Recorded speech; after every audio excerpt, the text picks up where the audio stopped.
আলোচনা করবো, কারণ এই বিষয়টি নিয়ে সারা বাংলাদেশে আলোচনা হচ্ছে। আপনারা জানেন যে আমাদের প্রধান উপদেষ্টা ডক্টর মোহাম্মদ ইউনূস উনি আজকে জাতিসংঘে ভাষণ দিয়েছেন। উনি কি বলেন এটি নিয়ে সবার একটা উন্মুখ অবস্থা ছিল। আপনি ভাষণটি সম্পর্কে একটু বলবেন, ওনার ভাষণটি কেমন লেগেছে আপনার? আপনাকে যদি ভাষণের বিষয়বস্তু সম্পর্কে বলার আগে আমি ভাষণটি পুরো দেখলাম, এবং এরকম কোনো ভাষণ দেখার সময় আপনি তো বডি ল্যাঙ্গুয়েজ খেয়াল করেন, আত্মবিশ্বাস খেয়াল করেন, এবং পৃথিবীর বড় বড় নেতাদের উপরে তার দখল কেমন সেটি দেখার চেষ্টা করেন, এবং দেশকে উপস্থাপন করছেন কিভাবে। আমি খুব গর্বিত অনুভব করেছি নিজেকে যে আমাদের একজন নেতা, আমাদের সরকারের প্রধান, তিনি অনেকটা বিশ্বের নেতা হিসাবে বিশ্বের অনেক বড় বড় বিষয়কে অ্যাড্রেস করেছেন, যেমন ফিলিস্তিনি সমস্যাকে অ্যাড্রেস করেছেন, জলবায়ু সংকটকে অ্যাড্রেস করেছেন, এবং পৃথিবীতে যে এই যে ওনার যে থিওরি 3টি শূন্য সেটিকে বিশ্লেষণ করেছেন। তার পাশাপাশি বাংলাদেশের যে গত 2 মাস আগে যে ঘটে যাওয়া পরিবর্তন, সেই পরিবর্তনকে উনি ব্যাখ্যা করেছেন, এবং সেই পরিবর্তন আসলে বিশ্বের কোন কোন পরিবর্তনকে ইন্সপায়ার করতে পারে সেটা বলার চেষ্টা করেছেন। এবং সেই সঙ্গে আমাদের যে সংকট, রোহিঙ্গা সংকট, এটির সাথে কি করে বিশ্বের অন্যরা তাল মেলাতে পারেন সেটি বলার চেষ্টা করেছেন। এখন এই কথাগুলো যখন উনি বলছিলেন, অতীতে আমরা দেখেছি যে লিখিত ভাষণ পড়া এটির একটা রীতি, এবং তাতে করে কাগজের দিকে তাকিয়ে থাকা, বক্তৃতার দিকে তাকিয়ে থাকে এমন। কিন্তু ওনাকে দেখে মনে হয়েছে যে উনি এক্সটেম্পোর বলছেন, মনে হয়েছে যে স্বতঃস্ফূর্তভাবে বলছেন, এবং যেই কনফিডেন্স নিয়ে, যেই কন্ট্রোল নিয়ে, যেই কমান্ড নিয়ে উনি কথা বলছিলেন, এটি আমাদের কাছে মনে হয়েছে যে আমাদের এই মাপের কোনো বক্তা, এই মাপের কোনো সরকার প্রধান এর আগে আমরা আসলে এইভাবে দেখিনি। এর একটা বড় কারণ হয়েছে যে সামনে যে অডিয়েন্সটা বা বিশ্বের যে অন্যান্য নেতৃবর্গ, প্রফেসর ইউনূসের তার উপরে এমনিতে একটা দখল আছে। তিনি পৃথিবীর একজন শ্রেষ্ঠ বাগ্মী বা বক্তা, এবং যেই বিষয়ে উনি কথা বলেছেন সেটি অত্যন্ত পরিচিত, উনি বলে অভ্যস্ত। কাজে আমরা ভাষণের ভেতরে আমাদের গর্ব করার মতো, আমাদের একজন প্রতিনিধির ভাষণকে নিয়ে আমাদের গর্ব করার মতো একটা পরিস্থিতি তৈরি হয়েছে। আমি যদি ভাষণের একটু সারবত্তার দিকে আপনার দিকে সারবত্তা নিয়ে পরে আলোচনা, টোটাল ভাষণটা আপনার কেমন লেগেছে? না, ভাষণটা আমি যেটা বললাম মেসমারাইজিং মনে হয়েছে, আমার গুজবাম্প হয়েছে, আমি উদ্দীপ্ত হয়েছি, এবং আমার মনে হয়েছে যে পৃথিবীর, এবং যেভাবে কিছুক্ষণ পরপর তালি হচ্ছিল, আমার মনে হয়েছে যে অন্যরাও তার সাথে সংযুক্ত হয়েছেন, অন্যরাও বুঝতে পারছেন যে বাংলাদেশের একজন সরকার প্রধান বিশ্ব দরবারে আবির্ভূত হয়েছেন, এবং তিনি বলার চেষ্টা করছেন যে বিশ্বের অনেক সমস্যার মানে সমাধানের যে চাবিকাঠি সেটি হয়তো বাংলাদেশের হাতে রয়েছে। জনাব মাসুদ করিম, ধন্যবাদ। আমি এই বিষয়ে অন্য একটা বিষয় শুরু করি। ওনার ভাষণ নিয়ে আমরা এখন আলোচনায় যাব সরাসরি। আপনি আগে নিশ্চয়ই জানেন যে আমরা ধারণা করেছিলাম বা বলা হয়েছিল যে উনি জাতিসংঘের এই ভাষণে তরুণদের বীর গাথা গাইবেন, সেগুলি উনি বর্ণনা করবেন। উনি কিন্তু ভাষণের শুরুতেই সেই কথাগুলি উনি বলার চেষ্টা করেছেন। উনি এক জায়গায় বলেছেন যে আমাদের ছাত্র যুব সমাজের আন্দোলন প্রথম দিকে মূলত ছিল বৈষম্য বিরোধী আন্দোলন, পর্যায়ক্রমে তা গণ আন্দোলনের রূপ নেয়। এরপর সারা পৃথিবী অবাক বিস্ময়ে দেখেছে কিভাবে সমগ্র বাংলাদেশের মানুষ একনায়কতন্ত্র, নিপীড়ন, বৈষম্য, অবিচার ও দুর্নীতির বিরুদ্ধে রাজপথ এবং সামাজিক যোগাযোগ মাধ্যমকে দৃঢ়ভাবে রুখে দাঁড়িয়েছিল। মূলত উনি তরুণদের জয়গান গেয়েছেন। ধন্যবাদ। প্রফেসর ইউনূস একজন নোবেল বিজয়ী ব্যক্তি হিসেবে আমাদের দেশে এবং দেশের বাইরে উনি বেশ খ্যাতি অর্জন করেছেন। এছাড়া শুধু নোবেল বিজয়ী না, ওনার খ্যাতির আরেকটা বড় কারণ যে ওনার ইনোভেশন, বিশেষ করে গ্রামীণ ব্যাংক, তারপরে যে আজকের বক্তৃতায়ও আছে যে সোশ্যাল বিজনেস নিয়ে উনি যে সোশ্যাল বিজনেস ব্যাপারটা কী এবং সেটা কীভাবে গ্লোবালি রিপ্লিকেট করা যায়, এই বিষয়গুলো কিন্তু উনি তার ভাষণে ব্যাখ্যা করেছেন।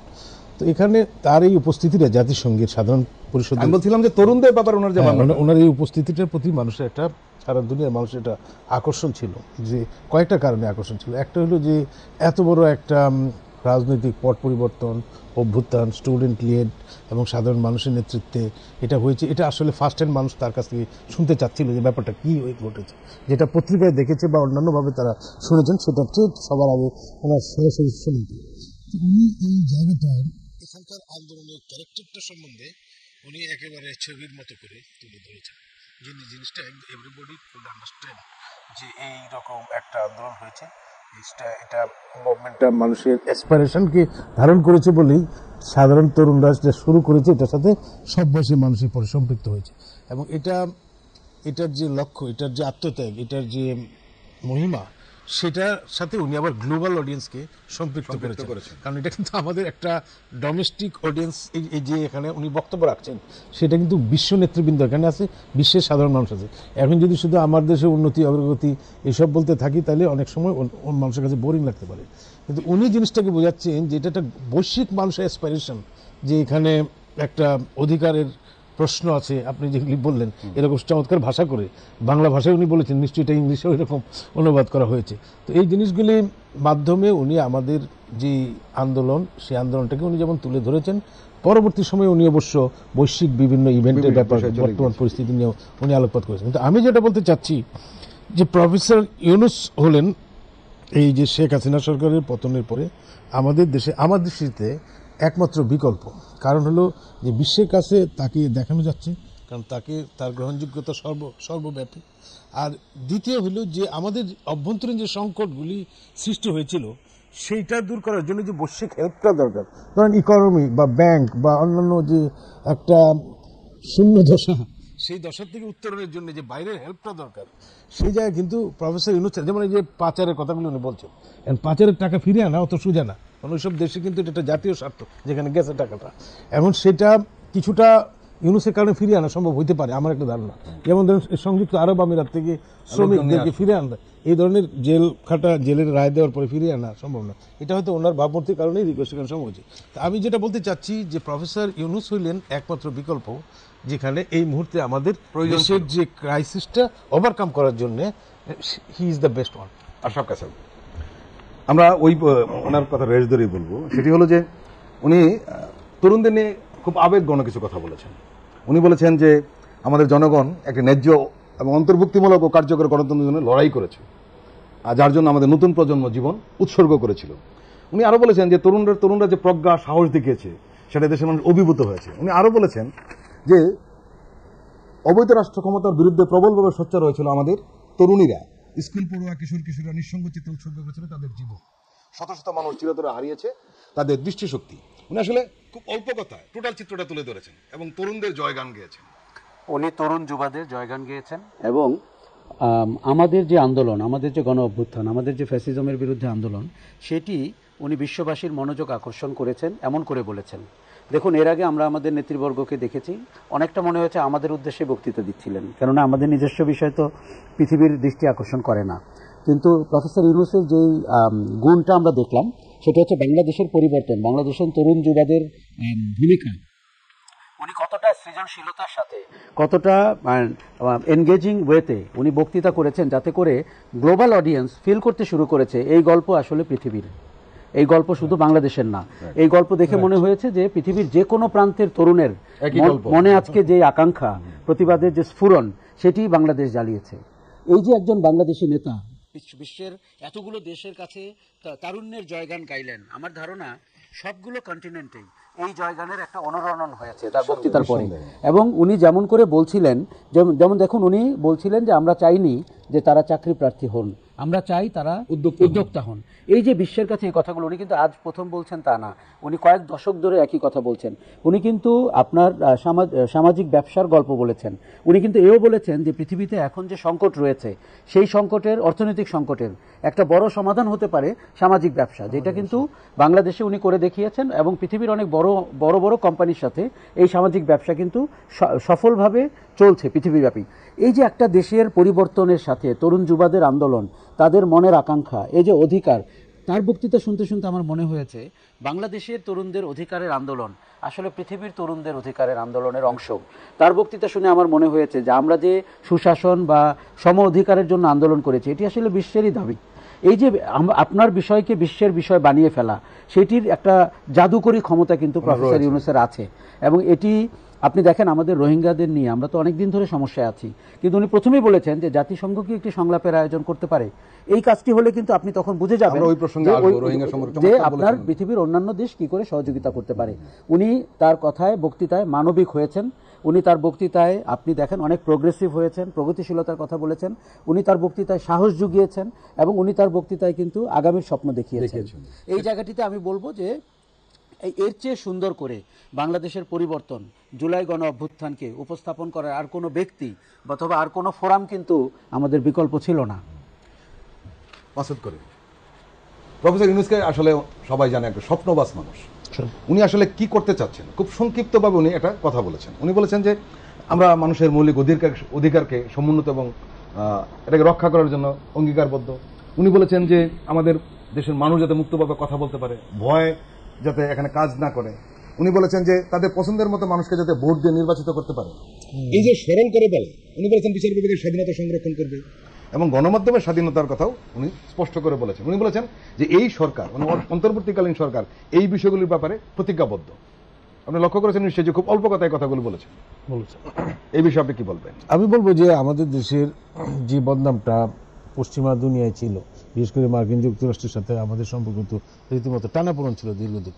এটার মূল কারণগুলি ছিল যে এখানে আমাদের মানবাধিকার, শ্রম অধিকার, তারপরে ধরেন এই যে আইন শৃঙ্খলা বাহিনীর র্যাব বা যারা বিচার বহির্ভূত হত্যাকাণ্ড করেছে, তারপরে বাড়াবাড়ি করেছে, সুতরাং এই যে দুর্নীতি, আমাদের 1 নম্বর দিকে আসি আমরা দুর্নীতিতে বছরের পর বছর দিক থেকে, এই যে খারাপ জিনিসগুলি, সবচেয়ে বড় কথা হলো আপনার ভোটের অধিকারটাই ছিল না। ভোটের অধিকারটা ছিল না, বিশেষ করে যে কয়েকটা ইলেকশন তো একতরফা।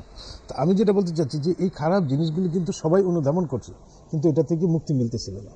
তো এখানে যে জেনারেশন জেড আমরা যেটা বলছি, একেবারে লেটেস্ট জেনারেশন যেটা, এরা অন্যান্য দেশেও কিছু কাজ করে নাই তা না, অনেক জায়গায় ক্লাইমেট চেঞ্জের উপরে ভালো ভালো বক্তব্য রেখেছে, এটা করেছে। কিন্তু আপনি যদি গুগলে দেখেন জেনারেশন জেড জিনিসটা, এটা প্রথমেই আসবে বাংলাদেশ, যেখানে একটা শাসন ব্যবস্থার পরিবর্তনে তারা ভূমিকা রেখেছে, আত্ম উৎসর্গ করেছে, জীবন দিয়েছে। হ্যাঁ, এই যে শাসন ব্যবস্থা পরিবর্তনে কোন জায়গাটায়, তাইলে এই জায়গাগুলি যে মানবাধিকার সুরক্ষা করে, আমি 1 নম্বরই এই প্রফেসর ইউনূসের নেতৃত্বাধীন উপদেষ্টা পরিষদ যেটা করলো, যে গুমের বিরুদ্ধে আন্তর্জাতিক রেজলিউশনে কিন্তু সই করেছে। তো এই জিনিসগুলি আমার মনে হয় যে একটা অ্যাসপিরেশন, গ্লোবাল অ্যাসপিরেশনও ছিল, এবং এই যে গ্যাপটা ছিল পশ্চিমের সাথে, বিশেষ করে যুক্তরাষ্ট্রের সাথে, সেটা দূর করার এটা এখন একটা উপযুক্ত সময়। একটা কারণ হলো যে প্রফেসর ইউনূসের সাথে মানে আমেরিকার নেতৃবৃন্দের একটা সুসম্পর্ক দীর্ঘদিনের আছে। আরেকটা কারণ হলো যে ওনারা যে প্রত্যাশাগুলি করতেছে, সেই প্রত্যাশাগুলি পূরণ করাও এই সরকারের পক্ষে সম্ভব, কারণ তারা একটা মানবাধিকারের কথা বলে। তো এখানকার মানবাধিকার সংরক্ষণে যে সমস্ত লোকজন কাজ করে, অধিকাংশই তার ক্যাবিনেটে মানে ওনার উপদেষ্টা পরিষদের মধ্যে আছেন। তো এইসব দিক থেকে তো আমার মনে হয় যে এটা গুড সিগন্যাল যে আমরা rebalancing the foreign policy with West, যেটাকে আমরা পশ্চিমা বিভক্ত সরকার এতদিন দেখে আসছি।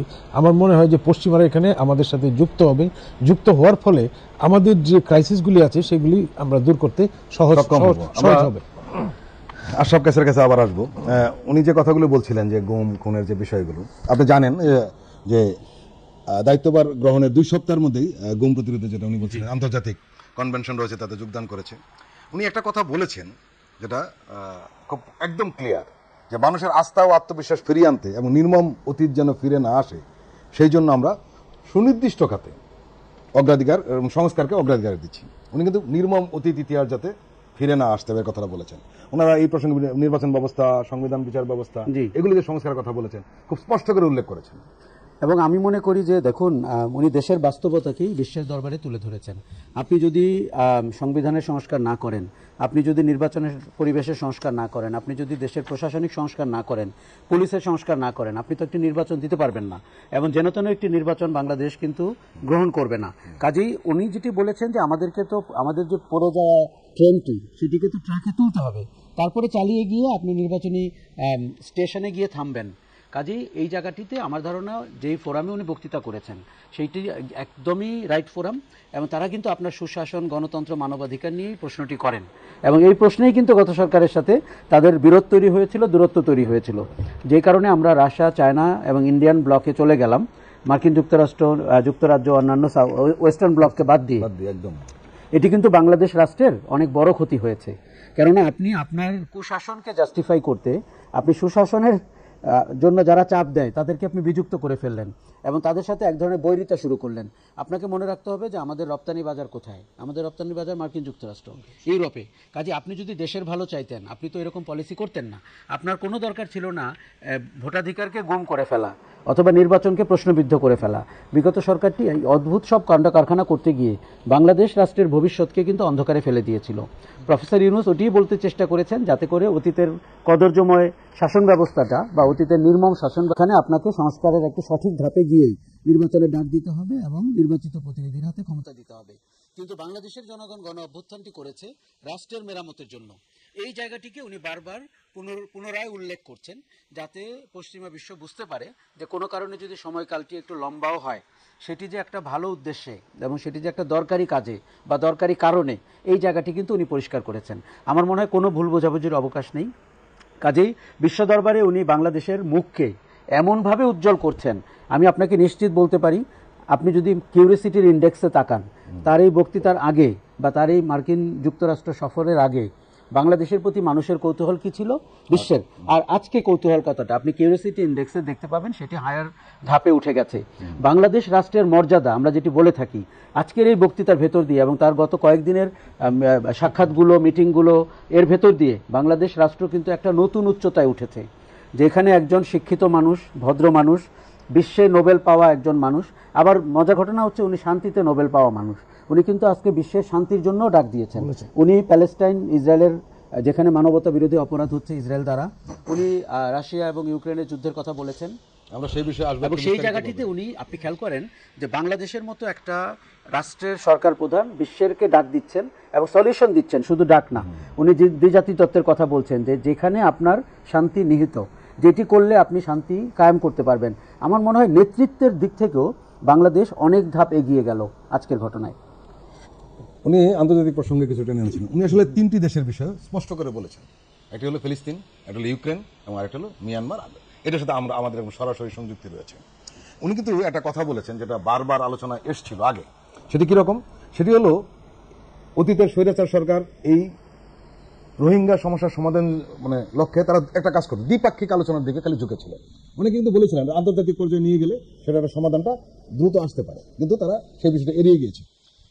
কিন্তু প্রফেসর ইউনূস কিন্তু স্পষ্ট বলেছেন তার ভাষণে যে বাংলাদেশ আন্তর্জাতিক সম্প্রদায়ের সাথে একযুগে রোহিঙ্গারা নিজ দেশে মর্যাদাপূর্ণ ও টেকসই প্রত্যাবাসনের জন্য পরিবেশ সৃষ্টিতে কাজ করতে আগ্রহী। উনি পরিষ্কার বলছেন বাংলাদেশ আন্তর্জাতিক অঙ্গন নিয়ে কাজ করতে আগ্রহী রোহিঙ্গাদের ইস্যুটি নিয়ে। তার এই প্রস্তাবটিকে আপনি কিভাবে দেখছেন? রোহিঙ্গার ব্যাপারে আমি বলবো যে রোহিঙ্গা সংকটের জন্য আমরা দায়ী না। রোহিঙ্গা সংকট হলো মিয়ানমারের সংকট। ওনারা এই সংকটটা সৃষ্টি করেছেন, এর সমাধানও মিয়ানমারকেই করতে হবে। এটা আমাদের দেশের পক্ষে করা সম্ভব না। কিন্তু এই জন্যে সবচেয়ে বড় টেকসই এবং স্থায়ী সমাধান হলো তার নিজ দেশে প্রত্যাবর্তন, এবং এই জন্য আন্তর্জাতিক সম্প্রদায়ের প্রতি উনি আহ্বান জানিয়েছেন আজকে বক্তব্যে একযুগে কাজ করতে চেয়েছেন, থেকে সরে এসছে। হ্যাঁ, এবং একই সঙ্গে উনি বলেছেন যে এখানে যে আমরা আশ্রয় দিয়ে রেখেছি, এখানে যে আমাদের ভরণ পোষণ 12 লক্ষ লোককে, সেক্ষেত্রে আন্তর্জাতিক সহযোগিতাটা উনি চেয়েছেন। তা আমার মনে হয় যে আমরা এটা তো দ্বিপাক্ষিক সমাধান, ব্যাপারটা হলো যে এটা হলো টেকসই উপায়ে তাদেরকে নিজ দেশে ফিরে দেওয়া। টেকসই উপায় কোনটা? যে ওনারা এখানে গিয়ে যাতে তারা কোনো আবার কোনো নির্যাতনের শিকার না হন, তারা যাতে সেখানে অবাধে বাস করতে পারেন, সেই ধরনের গ্যারান্টি। এই গ্যারান্টি তো আর কেউ দিতে পারবে না।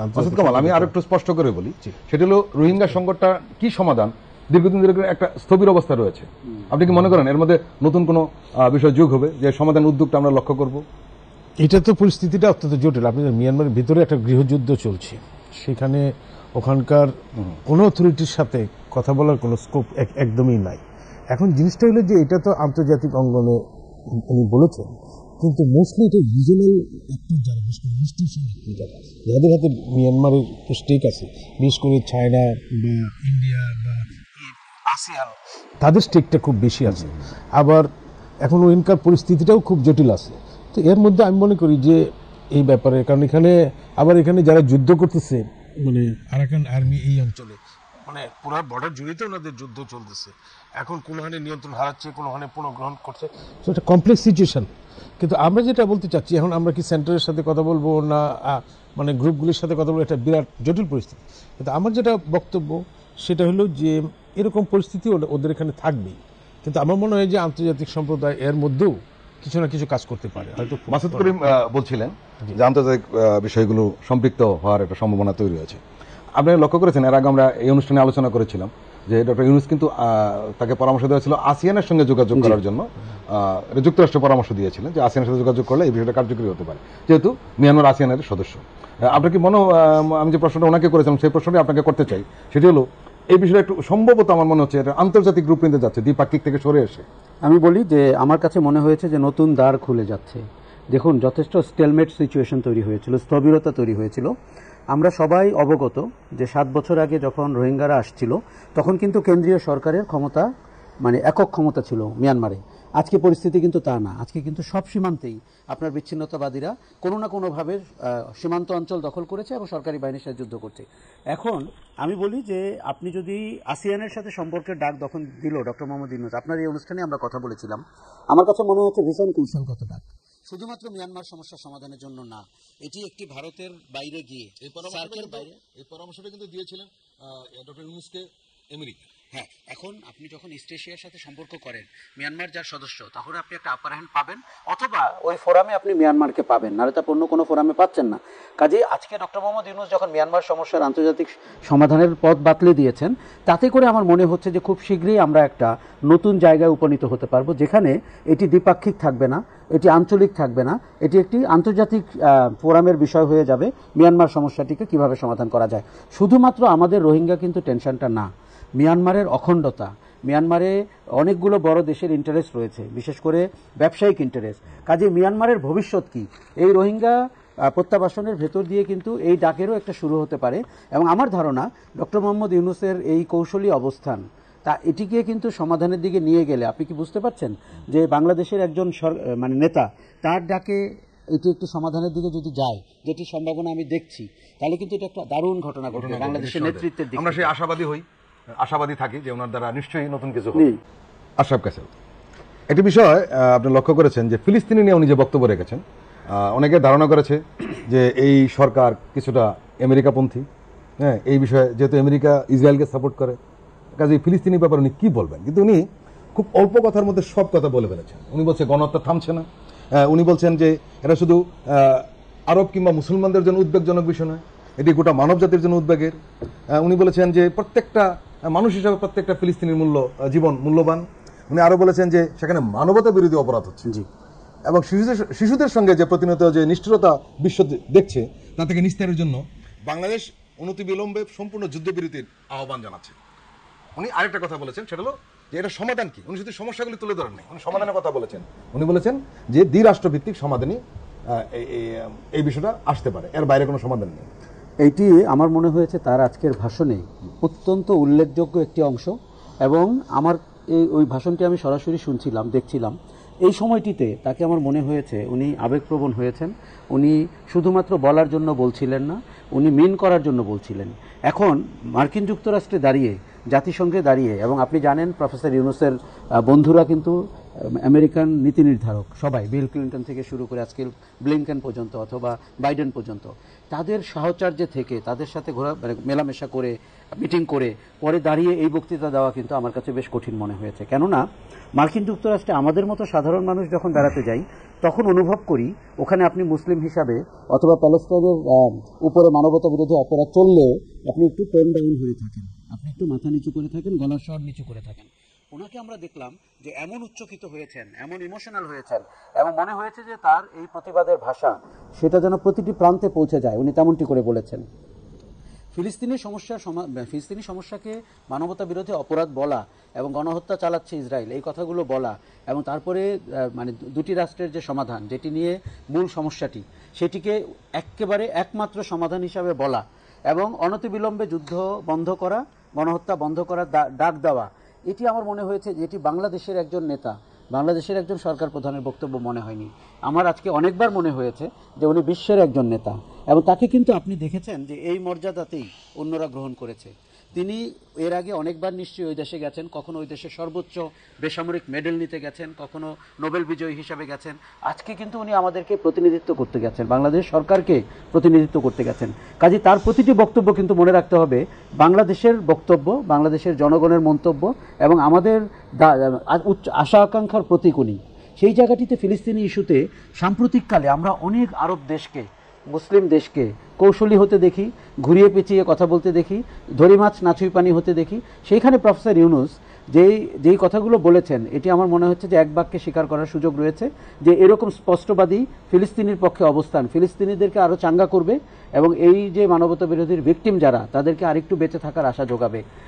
আপনি সঠিক বলছিলেন যে এই সরকারকে অনেকেই মার্কিন যুক্তরাষ্ট্রের আশীর্বাদ পুষ্ট, এমনকি যুক্তরাষ্ট্রের সাথে যুক্ত কিনা, সেই সব কথা বলেছেন। প্রফেসর ইউনূস স্বাভাবিকভাবে পশ্চিমে যেহেতু অনেক বেশি সমাদৃত, কিন্তু আমরা দেখলাম নিজের পয়েন্ট অফ ভিউ শেয়ার করার জন্য বা দাবি দাওয়া বলার জন্য বা আশা আকাঙ্ক্ষার প্রতিফলন ঘটানোর জন্য উনি কিন্তু একবারও পিছপা হচ্ছেন হয়নি।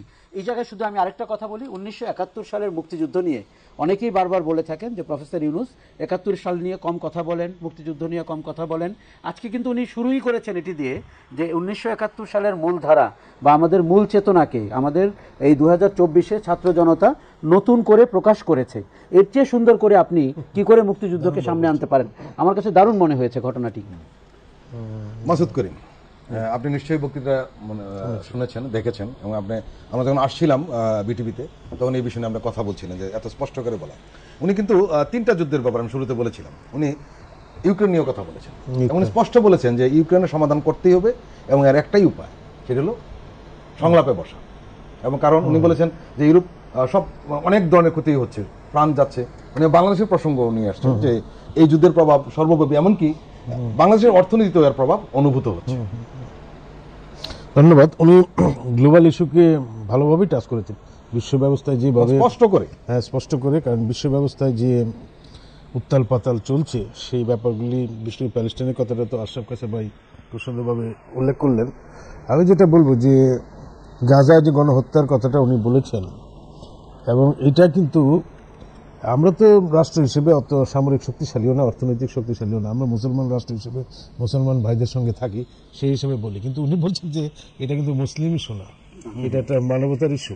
তার মানে he has connected with the West এই জায়গার মধ্যে, এবং এটা নেতানিয়াহুর জন্য একটা বার্তা। কিন্তু বার্তা এই কারণে যে ইউরোপের মতো লোক যিনি পশ্চিমের সঙ্গে, বিশেষ করে যুক্তরাষ্ট্রের সঙ্গে ওয়েল কানেক্টেড, উনি ইউরোপের সঙ্গেও আছেন, ইউরোপ তো আছেই, কিন্তু যুক্তরাষ্ট্রের সঙ্গে ওয়েল কানেক্টেড, যাদের ব্যাকিংয়ে ইসরায়েল এত লাফালাফি করে, সেই তাদের একজন ঘনিষ্ঠ ব্যক্তি যখন বলছে যে এইটা তোমাকে গণহত্যাটা বন্ধ করতে হবে, যুদ্ধ বিরতিতে যেতে হবে, এটা নেতানিয়াহুর জন্য বিরাট বার্তা। এবং উনি যে বলছেন যে দ্বিরাষ্ট্র সমাধান, তার মানে এখানে উনি হিজবুল্লাহকেই মারেন আর প্যালেস্টাইনকে মারেন, গাজারকে হত্যা করেন, এই জিনিসগুলি শুধু মুসলিম ইস্যুতে সীমাবদ্ধ না। তো এটা একটা উনি আরও একটু ব্রডার মানে অডিয়েন্সকে এখানে যুক্ত করার একটা চেষ্টা কিন্তু ওনার মধ্যে ছিল। আর আপনি যে ইউক্রেনের কথাটা বললেন, যে আমাদের দেশের অবস্থানটা কিন্তু ক্লিয়ার। আমাদের দেশের অবস্থান হলে আমরা শান্তির পক্ষে, আমাদের দেশের মানুষ শান্তির পক্ষে, আমরা কোনো যুদ্ধ বিগ্রহ পছন্দ করি না, আমরা শান্তির পক্ষে। এই কারণে, কারণ আমাদের দেশের মানুষের লাভ হবে শান্তি দিয়ে। কারণ আমরা যদি যেন এই এলাকায় যদি অশান্তি লাগে, এই বঙ্গোপসাগরে বা ভারত মহাসাগরে, তাহলেও আমরা শান্তির পক্ষেই থাকবো। কারণ আমরা এখানে কোনো প্লেয়ার না যে আমরা নিউক্লিয়ার করি। সেই দিক থেকে তো ইউক্রেনের যে যুদ্ধ, এই যুদ্ধ আমাদের জন্য কোনো লাভজনক না। যদি জাতীয় স্বার্থ দেখেন, এটা আমাদের ক্ষতিকর, আমরা ইম্পোর্ট করতে পারছি না। বিশ্বের এই যে ডলারের যে উত্তাল পাতাল অবস্থা, এটা তো বৈশ্বিক একটা কারণ আছে। তো আমার জাতীয় স্বার্থ হলো শান্তি, আমার দেশের জনগণ শান্তি চায়। বিশ্বে কোনো রকম সংঘাত, হানাহানি, হত্যাকাণ্ড, এই সমস্ত কিন্তু আমরা কোনোভাবেই সমর্থন করি না। সেই জন্যই তিনি বলেছেন যে আপনারা আলোচনায় বসুন এবং জিনিসটা তো এটা তো বিরাট আহ্বান যে ইউক্রেনের ইস্যুতে বিভিন্ন পক্ষগুলিকে আলোচনা করে সমাধান করতে বলেছেন। তা আমার মনে হয় যে আজকে উনি যে ভাষণ দিয়েছেন গ্লোবাল ইস্যুতে, আশা করি বিশ্ব সম্প্রদায়, কারণ উনি যে একজন বাংলাদেশের সরকার প্রধান হিসেবে, প্রতিনিধি হিসেবে ওখানে বক্তব্য রেখেছেন তা নয়, উনি শান্তির জন্য নোবেল পুরস্কারও পেয়েছেন। শুধু তার বক্তব্যে কিন্তু দুইটা দিকই আছে, একটা হলো সরকার প্রধান হিসেবে একটা দেশের জনগণের অ্যাসপিরেশন, বাংলাদেশের মানুষ যেটা চায় সেই প্রত্যাশার কথাটা উনি এখানে তুলে ধরেছেন। আর দ্বিতীয় হলো যে উনি নোবেল পুরস্কারের যে ক্রেডেনশিয়াল, ওনার যে আইডেন্টিটি, সেই আইডেন্টিটির কারণে কিন্তু শান্তির কথাটা বলেছে। এবং এই শান্তির কথাটা কিন্তু বিশ্বের বেশিরভাগ মানুষ বিশ্বাস করে, চায়, প্রত্যাশা। তো সেই জন্য মানুষের, সারা বিশ্বের মানুষেরই একটা কণ্ঠ হিসেবে আমি বলবো যে প্রফেসর ইউনূসের এই বক্তৃতা বহুকাল মানুষ মনে রাখবে। এবং আমরা একটা আশাবাদ থাকবে যে ওনার বক্তৃতা যেটা উনি ভাষণ দিয়েছেন, এবং সেটা যে মানে বিশ্বের যারা ক্ষমতাধর, যাদের হাতে শক্তি সামর্থ্য আছে, তাদেরও একটা নতুন চিন্তা জায়গা দেবে। আমরা আশরাফ কাছের কাছে আবার আসবো। আপনি জানেন যে উনি অনেকগুলি মিটিং করেছেন, সাইডলাইনে কিংবা দ্বিপাক্ষিকভাবে নানান ধরনের মিটিং করেছেন, সময় নিয়ে, কম সময় নিয়ে, বেশি সময় নিয়ে মিটিং করেছেন। এবং অনেকগুলি মিটিংয়ে কিন্তু খুবই গুরুত্বপূর্ণ, এবং উনি যেভাবে ম্যারাথন মিটিংগুলি করেছেন এবং যে সমস্ত প্রসঙ্গ এসেছেন, প্রত্যেকটা প্রসঙ্গই আমাদের জন্য খুবই প্রয়োজনীয় প্রসঙ্গ। যেমন উনি যুক্তরাষ্ট্রের পররাষ্ট্রমন্ত্রী যে অ্যান্টনি ব্লিংকেন রয়েছেন, ওনার সাথে একটা মিটিং করেছেন, এবং এই মিটিংটাকে বলা হচ্ছে যে যুক্তরাষ্ট্রের সঙ্গে খুব একটা গুরুত্বপূর্ণ মিটিং, খুবই গুরুত্বপূর্ণ। এখানে কিছু নীতি নির্ধারণের কিছু বিষয় এসছে। একটা কথা এসছে প্রথমেই, যে উনি আলোচনা করেছেন যে পাচার হয়ে যাওয়া অর্থগুলি কিভাবে ফিরিয়ে আনা যায়। কারণ আপনি জানেন এই বিষয়টি আমেরিকা খুব সহজে করতে পারে, তার যে নেটওয়ার্ক বা তার যে ক্ষমতাটা রয়েছে, এটা একটা বিষয়। উনি কিন্তু আরেকটা আলোচনা করেছেন, সেটি হলো যে সবগুলি সংস্কারের ব্যাপারে যুক্তরাষ্ট্র সমর্থন দিয়ে যাবে, স্পষ্ট করে ব্লিংকেন তাকে বলেছেন। এই ব্লিংকেনের সাথে বৈঠকটিকে আপনি কিভাবে দেখছেন? আমি বলবো যে এবারের সফরের সবচেয়ে গুরুত্বপূর্ণ বৈঠক ছিল ব্লিংকেনের সাথে প্রফেসর ইউনুসের। কেননা আপনি আমাদের যে 15 বছরে প্রায় $100 বিলিয়ন উপরে পাচার হয়েছে, সেটিকে যদি ফেরত আনতে পারি, আমাদের অর্থনীতি কিন্তু চাঙ্গা হতে পারে, পুনরুজ্জীবিত হতে পারে। কিন্তু ফেরত আনার প্রক্রিয়াটি কিন্তু বেশ কঠিন। আমরা অতীতে অনেকবার চেষ্টা করেছি বিভিন্ন কারণে, কিন্তু সেটি সফল হয়নি খুব একটা। মার্কিন যুক্তরাষ্ট্র বিশ্বের অর্থনৈতিক লেনদেন আদান প্রদানের নিয়ন্ত্রণটি করে থাকে এবং তাদের অনেক কৌশল রয়েছে, তাদের অনেক প্রক্রিয়া রয়েছে, যেটি আপনি ফেরত আনার ক্ষেত্রে সহযোগিতা হয়। কাজেই এবারে যে আমাদের দেশ থেকে যে চুরি হয়েছে বড় অঙ্কের, সেটি যদি মার্কিন যুক্তরাষ্ট্র সমর্থন করে এবং সক্রিয়ভাবে অংশগ্রহণ করে, বাংলাদেশ কিন্তু আপনি অবাক হয়ে যাবেন এমন অঙ্ক ফেরত আনতে পারে যেটা আমাদেরকে বিস্ময়ের জন্ম দিতে পারে। কাজে আমার মনে হচ্ছে ব্লিংকেনের কাছ থেকে আরও একটা জিনিস হচ্ছে যে যেহেতু সংস্কারের একটা দীর্ঘসূত্রিতা রয়েছে, কাজেই মার্কিন একটা রাজনৈতিক প্রভাব রয়েছে বাংলাদেশের গভর্নেন্সের উপরে, অন্য যে কোনো দেশের মতোই। কাজেই এই জায়গাটিতে তাদের সমর্থন আদায় করা বা তাকে অনবোর্ড করা, এটি খুব একটা দারুণ ঘটনা ঘটেছে। প্রফেসর ইউনুসের বক্তৃতার আরেকটি দিক আমরা খেয়াল করেছি, আপনি খেয়াল করবেন যে কত স্বতঃস্ফূর্তভাবে, অনেকটা আমরা অতীতে দেখেছি যে লিখিত বক্তৃতা এক ধরনের পড়ে যাওয়ার একটা ব্যাপার, তাতে আপনি যে বিষয়ে দৃষ্টি আকর্ষণ করছেন ওই বিষয়ে মানুষের দৃষ্টি নিপাত হয় না। কিন্তু উনি কিন্তু কি করে জাদুকরী ক্ষমতা রয়েছে তার কথা বলার ভেতর দিয়ে আপনি মানুষকে সে সম্পৃক্ত করে, এবং এই বিষয়গুলোতে যেগুলো বাংলাদেশের একান্তই নিজস্ব বিষয়, ধরেন অর্থ পাচার, এটি তো বাংলাদেশের বিষয়, কিন্তু এটি ওনাকে বিশ্বের গুড গভর্নেন্সের অংশ হিসেবে উনি উপস্থাপন করছেন। সেটি কিন্তু দারুণভাবে মার্কিন যুক্তরাষ্ট্র বা ইউরোপের যারা নীতি নির্ধারক রয়েছেন, যারা গভর্নেন্সের মানুষজন রয়েছেন, তারা কিন্তু খেয়াল করেছেন। দ্বিপাক্ষিক বৈঠকগুলোতেও আপনি অবাক হবেন যে এত অল্প সময়ে, আপনি জানেন এই সফরটি কিন্তু সবচেয়ে স্বল্প সময়ের বাংলাদেশের ইতিহাসে এবং সবচেয়ে কম মানুষ নিয়ে যাওয়া। অতীতে তো প্লেন বোঝাই করে যেত, কি যে করতে আমি শিওর না, কিন্তু এতগুলো মিটিং করা, এত মানুষজনকে মিট করা, জাতিসংঘের কর্মকর্তাদের থেকে শুরু করে কাউন্টার পার্টিদেরকে মিট করা, এমনকি মার্কিন যুক্তরাষ্ট্রের রাষ্ট্র সচিবকে মিট করা, কিন্তু তিনটি ঘটনা সব মিটিংয়ে ঘটেছে। একটি হচ্ছে যে তার চ্যালেঞ্জটিকে বলা, একটি হচ্ছে সমাধানের পথ বাতলে দেওয়া, আরেকটি হচ্ছে পরবর্তী কর্মসূচি কি বা অ্যাকশন কি। এটি আমাদের কাছে দারুণ মনে হয়েছে। প্রত্যেকটা মিটিংয়েই কিন্তু পরিকল্পিত মনে হয়েছে, চ্যালেঞ্জটা উল্লেখ করা হয়েছে, সমাধানটিকে উনি অ্যাড্রেস করেছেন এবং উনি আমাদের সহযোগিতাটা কি করতে পারে কমিটমেন্টের জায়গায় উনি নিয়ে এসেছেন যে পরবর্তী স্টেপটা হচ্ছে এরকম। ব্লিংকেনকেও কিন্তু আমরা তাই বলতে শুনেছি, যেটা মিটিংয়ের পরে বলেছেন। মাসুদ করিম, আমরা লক্ষ্য করেছি যে এই সফরটিকে সব জায়গায় গুরুত্ব দেওয়া হচ্ছে, বিশেষ করে উনি জাতিসংঘে যতদিন ছিলেন আন্তর্জাতিক মিডিয়া সহ সবাই গুরুত্ব দিচ্ছে। কূটনীতিকরা, একাধিক কূটনীতিক নানান কথা বলেছেন, আমাদের দেশীয় কূটনীতিকরা, বাইরের কূটনীতিকরা বলছেন যে এই যে গত 3 দিন যে মার্কিন প্রেসিডেন্ট জো বাইডেনের পর যুক্তরাষ্ট্রের আন্তর্জাতিক সহযোগিতা সংস্থার প্রশাসক যিনি সামান্তা পাওয়ার, তারপরে অ্যান্টনি ব্লিংকেনের সঙ্গে যে বৈঠক, এটা কিন্তু দুই দেশের ভবিষ্যতের স্বার্থ অত্যন্ত গুরুত্বপূর্ণ হিসেবে কূটনীতিকরা দেখছেন। আরেকটা বিষয় সেটা হলো যে জো বাইডেনের সঙ্গে ডক্টর ইউনুসের যে বিরল সাক্ষাৎকার বা বিরল বৈঠক, যেটা কখনো ঘটে না ওইখানে, সেটাকে একটা বার্তা দিয়েছে স্পষ্ট করে নিঃসন্দেহে যে বাংলাদেশের সাথে যুক্তরাষ্ট্র রয়েছে। এখন এই যে অবস্থাটা, আরো বলা হচ্ছে যে যুক্তরাষ্ট্রের তো বটেই, এই আলোচনাগুলোর মাধ্যমে পশ্চিমা বিশ্বের অন্যান্য দেশ এবং জাপান, অস্ট্রেলিয়া সহ গুরুত্বপূর্ণ দেশগুলোর সামনের দিনগুলোয় বাংলাদেশকে সর্বাত্মকভাবে সহযোগিতায় এগিয়ে আসতে আস্থা যোগাবে। বিশাল ব্যাপার। হ্যাঁ, আমেরিকা তো একটা নিজে তো একটা আছেই, কিন্তু আপনি যেটা বলেন যে আমেরিকান অ্যালায়েন্স যারা জাপান এবং অস্ট্রেলিয়া, নিউজিল্যান্ড, এরা সবাই কিন্তু আমেরিকার ফুড স্টেপ ফলো করে। সুতরাং আপনি আমেরিকা ঠিক, তো ওনাদের অ্যালায়েন্স সবই ঠিক, ওদের সাথেও একটা সম্পর্ক, কিন্তু একটা মিত্র সম্পর্ক তৈরি হবে। আরেকটা হলো যে উনি তো রীতিমতো একটা সুপারস্টারের মতো এবার যে ইউএনজিও যেটা হলো সেখানে, কারণ প্রোগ্রামে ঠাসা দেখেন কত প্রোগ্রাম, যে 24 তারিখে গেলেন, 27 তারিখে আমাদের বক্তৃতা পর্যন্ত ফিরে আসবেন। এর মধ্যে ওয়ার্ল্ড ব্যাংক, তারপরে ধরেন কি ক্লিন্টন ইনিশিয়েটিভ, তারপরে Bill and Melinda Gates foundation, তারপরে অনেক বাইলেটারাল, তো তারপরে ক্লাইমেটের ইভেন্ট, মানে সাইডলাইন ইভেন্টগুলির কথা আমি বলতেছি। এটা ইউএনজিতে তো একটা জেনারেল বক্তৃতা দিয়েছেন, কিন্তু আপনি যেটা বললেন যে এখানে নগদের প্রাপ্তিটা কি, কয়েকটা প্রাপ্তি আমি বলবো। একটা হলো যে ওয়ার্ল্ড ব্যাংক বলেন, IMF বলেন, যারা ল্যান্ডিং এজেন্সি আছে, এগুলি সংস্কারের কথা ওনার বক্তৃতাও আছে, এটাকে কাজে অন্যভাবে করার জন্য। আর বক্তৃতার বাইরে আমি বলবো যে এখানে তারা যে কমিটমেন্টটা করেছে, আমাদের দেশের যে অর্থনৈতিক ক্রাইসিসটা চলতেছে এখন, যে টাকা পয়সা ব্যাংক থেকে অনেক লুট হয়ে গেছে, আপনারা জানেন যে এখন রিজার্ভের জন্য একটা সমস্যা হয়েছে। তো এখানে আমাদের সংস্কার কার্যক্রম চালানো, আমাদের উন্নতি অগ্রগতি ধরে রাখা, এই সমস্তের জন্য তো অর্থের বিত্তের দরকার আছে, ঋণের দরকার আছে। তো এখানে ওয়ার্ল্ড ব্যাংক, IMF এরা সবচেয়ে স্বল্প সুদে কম শর্তে ঋণ দেয়। তো ওদেরকে কনভিন্স করে এখানে প্রায় $7 বিলিয়ন না কত বিলিয়ন ডলার প্রতিশ্রুতি অন স্পট পাওয়া গেছে এবং ফিউচার এটা ফলো করবে আরও। তো এই দিক থেকে তো আমি বলবো এটা নগদ প্রাপ্তি। তো আমার ইকোনমির জন্য এটা বুস্ট হবে, অন্তত এটা মনোবল চাঙ্গা হবে যে ইকোনমি কোনো ফল করতেছে না, এক। আর সেকেন্ড হলো যে এটা আমাদের দেশের স্টেবিলিটি আছে কিনা, আমাদের দেশটা যে টানা 6% গ্রোথ সেটা ধারা থাকবে কতটা, কিভাবে, সেটার উপর তো ইনভেস্টমেন্টটাও লক্ষ্য ডিপেন্ড করবে।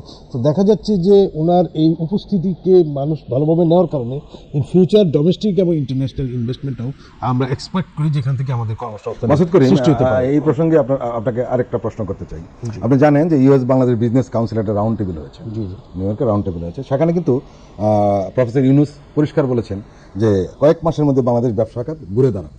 উনি এই প্রসঙ্গে আরো কিছু কথা বলেছেন, যেমন উনি বলেছেন যে আমাদের এখানে যে সংকটটা, দুর্নীতির কথা উনি বলেছেন, দুর্নীতির কারণে আমরা অনেক কিছুই হচ্ছিল না, এবং উনি বলেছেন যে দুর্নীতি যদি রোধ করতে না পারলে কোনো প্রচেষ্টাই সফল হবে না।